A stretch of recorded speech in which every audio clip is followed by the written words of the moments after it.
everyone. Hope you're having a great night. We have a lot planned for you today. So welcome to the launch of What Do You Call It? I'd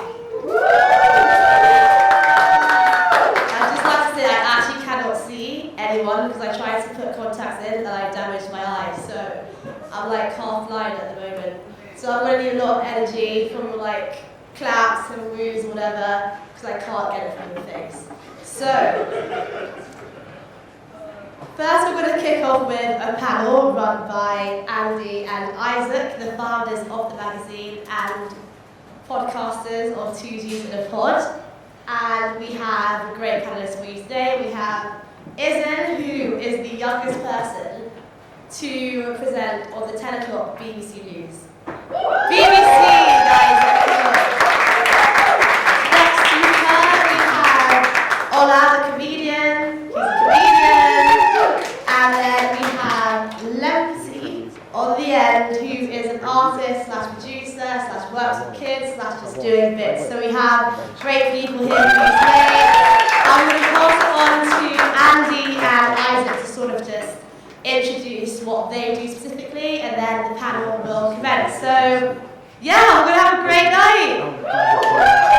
All pass. I do it right here. And I'm going to start with giving a really quick story about how the magazine came about. So last year I was the editor-in-chief of Felix, which is this student newspaper at Imperial. And every year Felix produces a supplement publication, which is previously taken the form of an art magazine. But while I was here, I was like, you know what, I'm going to use it to as an opportunity to pay homage to grime and black music, because that aligns more closely with my interests. I'm a music lover. I started a music podcast with Isaac, and so I was sort of inspired to make the magazine because of a conversation that I had with a course mate of mine when I was studying, and he said he didn't grow up in London, and he just came to the UK and stuff, and he said, tell me about the music here. And I was like, well, that's a pretty mad question. So we did, I didn't know where to start, and it kind of got me thinking about how would you, where would you even start when talking about black British music, grime, popular music in this country. And then the next thing I thought was sort of the juxtaposition of the image of London that is portrayed in grime compared to the image of London that people that go to Imperial would get. So being in South Kensington, right next to the Royal Albert Hall, is a very different type of London that you experience compared to the one that is talked about in grime a lot of time. But both types of London are equally valid, and so I thought it would be interesting for Imperial students that maybe didn't grow up here or haven't experienced that side of London to see that side of London. And another reason, or another thing that I thought of while I was making the magazine, kind of linking it to Black History Month, because I was thinking, so what does this have to do with Black History Month? And it kind of got me thinking that grime is in itself a form of Black history, because in celebrating grime, celebrating Black British music is a way of celebrating Black culture in this country. So I thought it would be sort of important almost to have an event like this and have a magazine like this and launch it during Black History Month. And yeah, that's a quick roundup of how the magazine came about. So I'm going to hand it over to Isaac to kick off the panel. Yeah, thanks, Andy. Hi everyone. I'm Isaac, part of Two G's in the Pod with Andy. So we basically just get together weekly and discuss Black British music, Black British culture, anything that's happening at that time. So we have a few questions kind of around those topics: grime, Black British music, Black British culture. But before we get into it, I thought it'd be good if we just go around. I know if it gave a small introduction already, but if you guys on the panel want to just say what you want to say to the audience about who you are, what you do.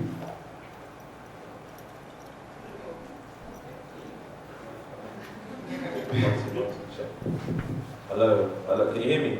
Yeah. Right, cool. My name is Lemzi, that's L-E-M-Z. I'm a hip hop artist, rap artist from East London. I've been doing music independently now for about 3 years. I also do 2 of my own events. one that happens in Shoreditch, one that happens in Walthamstow.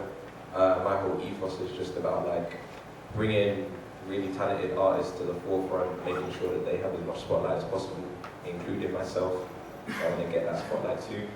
But I also work with kids, so I go into schools pretty much every week or so, just working with them in terms of writing lyrics, understanding music to a slightly deeper level than they probably do at the moment. But yeah, that's me. Alright, so my name's Ola, I'm a stand-up comic. I also have had a chance to perform around the world, I've had a chance to write, I've had a chance to act in things. I've started a business which I recently stepped down from, which was a travel startup. It was taking young Africans in the diaspora to the African continent for group travel trips. So we did 2 successful trips while I was there. There's another one coming up in Kenya, South Africa. I'm really about making sure that those of us in the diaspora really connect with the continent. And then also on top of that, I also run a show called Sunday Service. It started before Kanye. And it's a comedy show that's themed like a church service, but it's dope, which you guys implore you all to check it out. And recently I also started working in fintech as well. I started working at a fintech firm. So I'm in the world of payments now as well. It's everything basically. My name is Izin. I'm like a freelance journalist because for most of my time, unfortunately, I'm a student at Warwick University, which takes a lot of time. I kind of like focus on like stories of maybe like marginalised voices and trying to bring them into the mainstream. So the story that Izin mentioned about the news was about like a black British woman who was using spoken word as a way to be heard, doing stuff looking at like what it's like to be a disabled clubber in London at the moment. So yeah, that's it. Cool. No, we're happy to have you. Thank you for coming. You guys are all doing some amazing things. So like, really excited to have this conversation with you.